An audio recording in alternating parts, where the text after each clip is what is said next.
നിങ്ങളുടെ ഇഷ്ട പരമ്പരകൾ എക്സ്ക്ലൂസീവായി സൺ നെക്സ്റ്റ് ആപ്പിലൂടെ തികച്ചും ഫ്രീ ആയി. ഇപ്പോഴേ ആപ്പ് ഡൗൺലോഡ് ചെയ്യൂ.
കഴിക്കു ബോസേ, അങ്ങോട്ട് കഴിക്കു ബോസേ.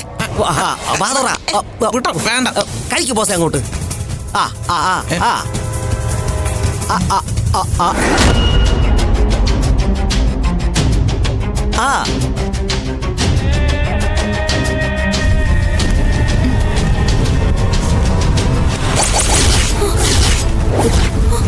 അയ്യോ അയ്യോ,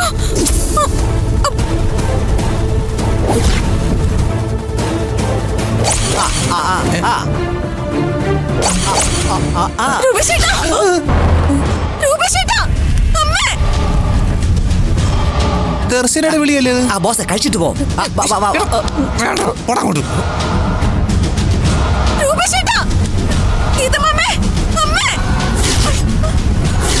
അയ്യോ അയ്യോ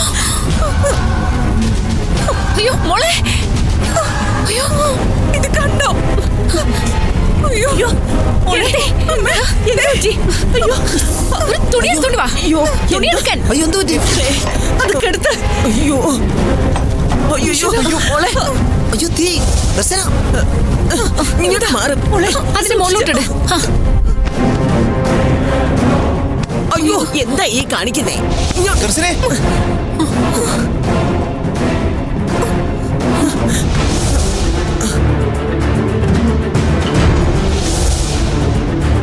സാരമില്ല മോളെ, ഇടയ്ക്കേ വിളക്കെങ്ങാനും ഒന്ന് ചരിഞ്ഞതായിരിക്കും. മോള് വിഷമിക്കാതെ. മുത്തശ്ശി, എന്നാലും എന്റെ വ്രതത്തിനിടയ്ക്ക് ഇങ്ങനെ. മോളെ, മോള് പേടിക്കാനൊന്നുമില്ല. ഇതിങ്ങനൊക്കെ ഉണ്ടാകും.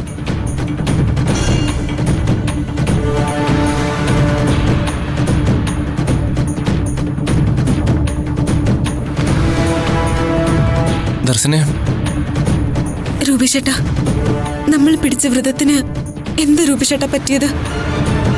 ദൈവത്തിന് അതിഷ്ടമായില്ലേ?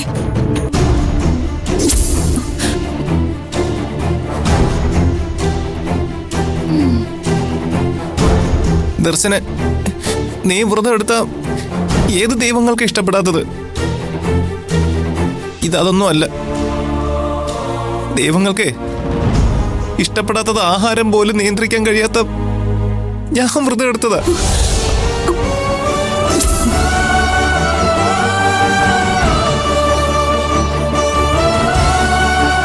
എല്ലാത്തിനും കാരണക്കാരൻ ഞാനാ.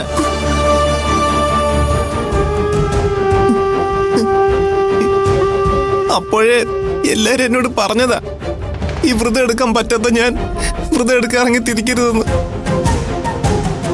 അത് ഞാൻ കേട്ടില്ല.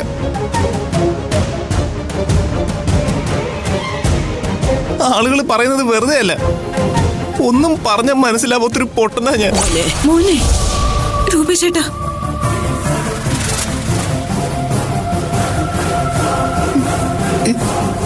മോനെ അതിനിവിടെ എന്താ സംഭവിച്ചത്?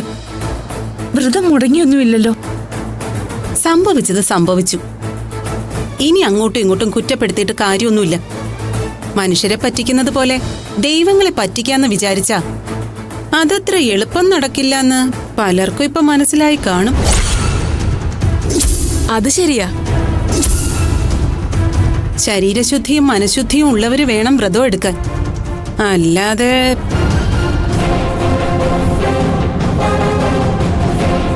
അതെ അതെ, മനസ്സ് ശുദ്ധിയില്ലാത്തൊരു വ്രതം എടുത്താ ഇങ്ങനെ ഇരിക്കും.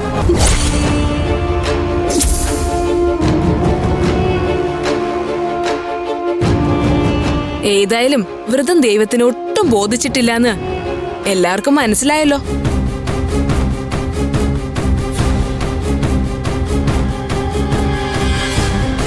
ഇനി വ്രതം പകുതി വഴിക്ക് മുടങ്ങിയതിന്റെ വരും വരായികകളൊക്കെ നമ്മളെല്ലാവരും അനുഭവിക്കുക തന്നെ.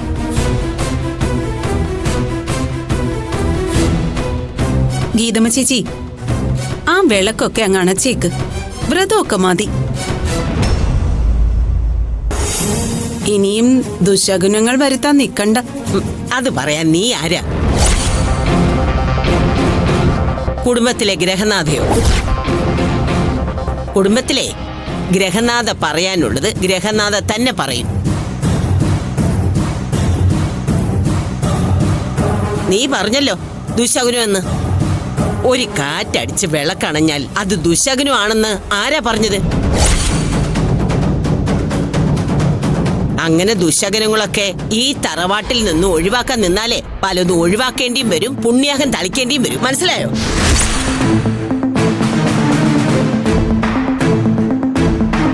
ഇവിടെ ഒരു വ്രതവും മുടങ്ങിയിട്ടില്ല. വിളക്ക് കത്തിച്ചേ ഉപവാസം തുടർന്നോളൂ. രഞ്ജിനി, ഇത് സമാധാനത്തിന് വേണ്ടി പറയുന്ന ന്യായ. വ്രതം മുടങ്ങിയത് തന്നെയാ. നീ വാ.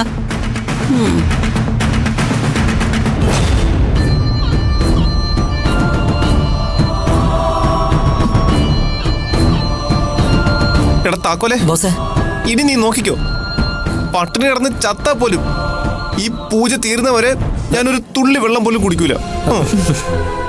മോളെ, നീ ആ വിളക്കൊന്ന് കത്തിക്ക്.